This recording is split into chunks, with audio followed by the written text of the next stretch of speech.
ಯಾರೋ ಇವನು ಜೋಕುಮಾರ ಕಣ್ಣಲ್ಲಿ ನಿಂತ, ಯಾರೋ ಇವನು ಮಾಯಗಾರ ಯಾರಿಗೆ ಸ್ವಂತ.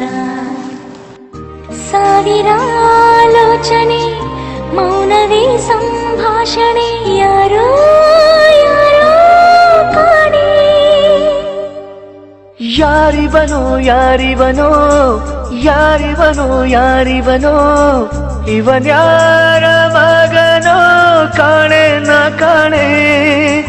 ಹೆಸರೇನೋ ಹೆಸರೇನೋ ಯಾವೂರ ನಾಯಕನೋ, ಜೊತೆಗಾರನಾಗುವನೋ ಕಾಣೆ. ಹಂಡೆ ಅಂತ ಅನ್ಕೊಂಡೆಲ್ಲ ಎತ್ಕೋಬೇಕಾಗಿಲ್ಲ, ಭಾರತಿನ ಎತ್ಕೋತಾ ಇದ್ದೀನಿ ಅಂತ ಅನ್ಕೊಂಡೆ ಎತ್ಕೋಬಹುದು. ನನಗೆ ಎರಡು ಒಂದೇನೆ. ಇದೇನು ಸೂಚನೆ